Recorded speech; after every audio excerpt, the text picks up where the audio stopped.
নমস্কার, আমি ইন্দ্রাণী কুট্টুস কিচেনে আপনাদের সবাইকে স্বাগত। চলে এলাম আরেকটি নতুন রেসিপি নিয়ে, কাতলা মাছের আদা জিরে বাটা দিয়ে পাতলা ঝোল। তাতে উপকরণ লাগছে কাতলা মাছ অবশ্যই লাগবে, একদম সেটাকে নুন হলুদ মাখিয়ে রেখেছি আমি 1 ঘন্টা আগেই।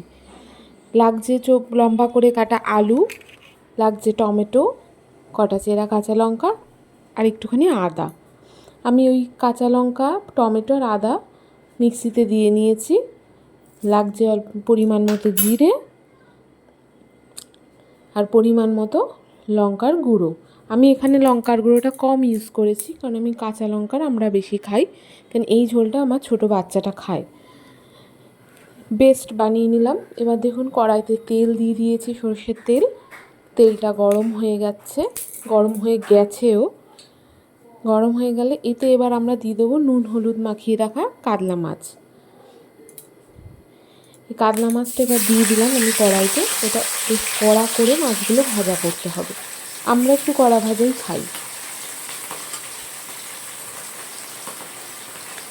এই রান্নাটা বাড়িতেই গরমে করে দেখবেন, এতে মশলা একটু কম পড়ে কিন্তু খেতে কিন্তু খুব স্বাদ হয়।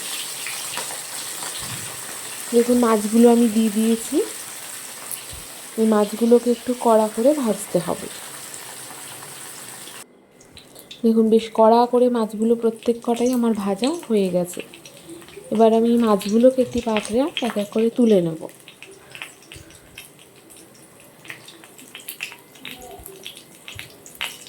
এই মাছগুলো দেখুন আমার সব কটা কড়া ভাজা হয়ে গেছে। এগুলো আমি তুলে নিলাম একটি থালার মধ্যে সমস্তটা। এইবার ওই একই কড়াইতে এবার দেব ফোড়ন। ফোড়নে দেব, কড়াই তেল কিন্তু আমি আঁচটা একটু অল্প করে দিয়েছি। ফোড়নে দেব গোটা জিরে। গোটা জিরেটা একটু ভাজা হলে সামান্য দিয়ে দেব একটা তেজপাতা, 2টো শুকনো লঙ্কা। এই শুকনো লঙ্কা তেজপাতা গোটা জিরের একটা সুন্দর স্মেল হওয়া বের হওয়া অবধি ওয়েট করে দিয়ে দিলাম লম্বা করে কাটা আলু। এই আলুগুলো মাছের ঝোলে এইভাবে আমি দিই।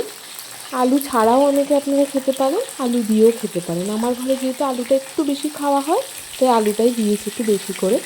এতে আর কোনো সবজি আমি যেহেতু দিইনি। দিয়ে দিলাম পরিমাণ মতো হলুদ আর পরিমাণ মতো লবণ। এবার এই আলুটা একটু নাড়াচাড়া করে দেবো, যাতে এটা একটু কড়া কড়া লাল লাল ভাজা হবে। আমার আলু কিন্তু কড়া ভাজা হয়ে গেছে। পাশে আমি গরম জল বসিয়ে দিয়েছিলাম, কারণ যে কোনো রান্নায় ঠান্ডা জলের থেকে গরম জল দিলে স্বাদটা তুলনামূলকভাবে একটু ভালো হয়, আসেও ভালো। আমার অলরেডি আলু বেশ সুন্দর লাল লাল করে ভাজা হয়ে গেছে। আর ওই যে মশলাটা আমি বানিয়ে রেখেছিলাম আদা জিরে কাঁচা লঙ্কা টমেটো দিয়ে, ওই মশলাটা এখন দিয়ে দিলাম আলুর মধ্যে। এই মশলাটা দিয়ে একটুখানি আলুটা দিয়ে কষানো হবে। গ্যাসের আঁচটা একটু বাড়িয়ে দিলাম, একটু কমানো ছিল। দেখুন মশলা কষে তেল ভেসে উঠেছে, সাইড দিয়ে তেল দেখা যাচ্ছে। এবার এর মধ্যে কিন্তু আমি দিয়ে দেবো পরিমাণ মতো গরম জল। গরম জলটা আমার আগেই হয়ে গেছিলো, আমি পাশে বসিয়ে দিয়েছিলাম।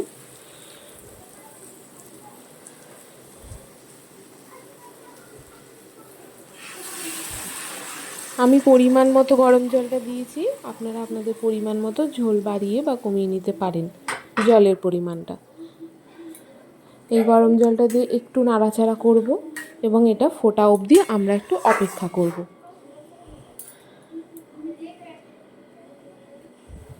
দেখুন আমার ঝোল কিন্তু টকবক করে ফুটে উঠেছে। এবার আমরা এর মধ্যে দিয়ে দেবো কিন্তু ভাজা মাছগুলো।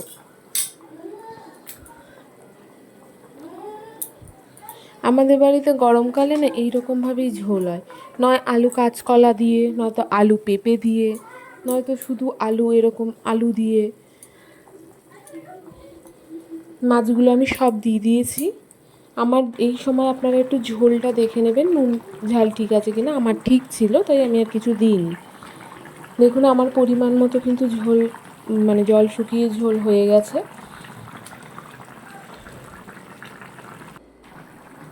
এবার এর মধ্যে আমি দিয়ে দেবো আমার ঘরে তৈরি গরম মশলা। এই গরম মশলাটা ঘরে তৈরি বলে খুব সুন্দর স্মেলও হয় আর খুব সামান্যতেই মানে হয়ে যায়, খুব একটা বেশি লাগে না। আমার রান্না রেডি, এবার নামিয়ে নেব। আজ তাহলে এইটুকুই থাক, অন্য দিন আসবো আরেকটি নতুন রেসিপি নিয়ে। টাটা।